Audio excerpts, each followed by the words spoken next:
वक्तव्य किंवा अशी स्टेटमेंट कुठलीही महिला यापुढे देखील महाराष्ट्रात सहन करणार नाही। हर्षवर्धन सपकाळ यांनी माफी मागितली पाहिजे। त्याचं कारण असं आहे की ते ज्या पक्षाचं नेतृत्व करतात त्या पक्षाचं सुद्धा स्वर्गीय इंदिरा गांधी, सोनिया गांधी, प्रियंका गांधी यांनी नेतृत्व केलं आहे। एका महिलेच्या बाबतीत असं वक्तव्य करताना त्यांना ते शोभलं नाही, त्यामुळे त्यांनी माफी मागावी। आमची मागणी आहे की हर्षवर्धन इंडियन काँग्रेसचे प्रदेशाध्यक्ष आहेत, त्यांनी जे उद्गार अपमानास्पद स्त्री म्हणून एका महिलेचे म्हणजेच आमच्या आदरणीय सुनेत्रा वहिनींबद्दल काढलेले आहेत, त्यांनी मोठं मन करून त्या मातेची, आमच्या माऊलीची माफी मागावी ही आमची मागणी आहे। आम्ही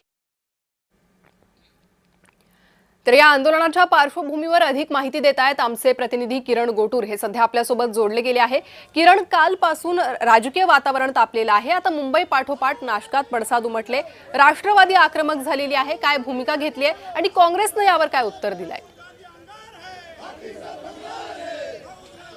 आज नाशिकमध्ये राष्ट्रवादी काँग्रेस ज्या इथे आक्रमक झाल्याचं आपल्याला बघायला मिळालं। ज्या पद्धतीने हर्षवर्धन सपकाळ यांनी ही गुंगी गुडी असं म्हणत सुनेत्रा पवार यांच्यावरती टीका केलेली होती आणि त्यानंतर संपूर्ण राज्यभर राष्ट्रवादी काँग्रेस आक्रमक होऊन काँग्रेसच्या विरोधात ज्या इथे आंदोलन करताना आपल्याला बघायला मिळते। आज नाशिकमध्ये सुद्धा राष्ट्रवादी काँग्रेसकडनं आंदोलन करण्यात आलं। सुरुवातीला जिल्हाधिकारी कार्यालयासमोर हे राष्ट्रवादी काँग्रेसचे नेते पदाधिकारी आंदोलन करत होते आणि त्यानंतर हे काँग्रेस जे आहे कार्यालयाबाहेर येण्याचा प्रयत्न जो आहे तो राष्ट्रवादी काँग्रेसच्या नेत्यांनी केली आणि त्यानंतर काँग्रेसचे हे सगळे नेते सुद्धा हे समोर आले आणि त्यानंतर राष्ट्रवादी काँग्रेस आणि काँग्रेस पक्षाचे नेते हे आमने सामने आल्याचं आपल्याला बघायला मिळालं आणि वेळीच पोलिसांनी अशा पद्धतीनं बॅरिगेड्स राखून हे ठेवून जे आहे या दोघांनाही रोखलं आणि त्यानंतर जोरदार घोषणाबाजी आहे ते दोन्ही गटाकडनं करण्यात आलं।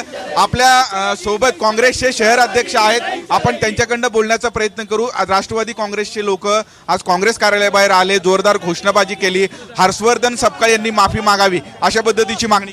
हे लोक काल सुद्धा यांनी येण्याचा प्रयत्न केला पण यांची संख्या कमी होती तर काल हे परत गेलेले। आज यांनी हे सगळे मवाली आणि गुंड समाजकंटक भरून आणलेले आणि त्यांनी हा सगळा इथं उपद्व्याप मांडण्याचा प्रयत्न केला। हे आमच्या गेटपर्यंत सुद्धा आलेले नाही, आम्ही त्यांना अडवलेलं आहे। आलं का लक्षात? यांना जर एवढीच मिरची लागते ना, यांनी जनतेची सेवा करावी। हे सगळे ठेकेदारांच्या पुढे पुढे करून नाशिक शहराची वाट लावण्याचं काम जर कोणी केलं असेल तर हे ठेकेदारांचे दलाल, हे तलवे चाटणारे यांनी संपूर्ण नाशिकची वाट लावलेली आहे। नाशिककरांची सेवा करत नाही, महाराष्ट्राची सेवा करत नाही, परंतु तलवेगिरी चाटण्याचं काम हे सगळे गुंड आणि मवाली लोक करतायत। आमच्या नेत्यांनी अजिबात कोणाचा अपमान करण्याचा प्रयत्न केलेला नाहीये।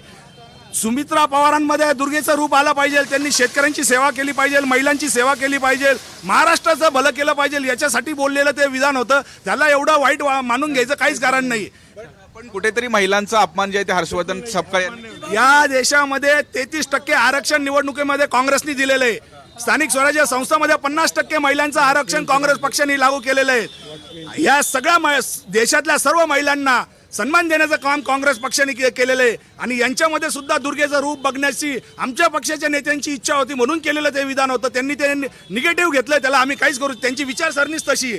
काँग्रेसचे नेते सुद्धा आक्रमक झालेले आहेत। या संपूर्ण कार्यालय समोर मोठ्या प्रमाणात बंदोबस्त जो आहे तो लावण्यात आलेला होता।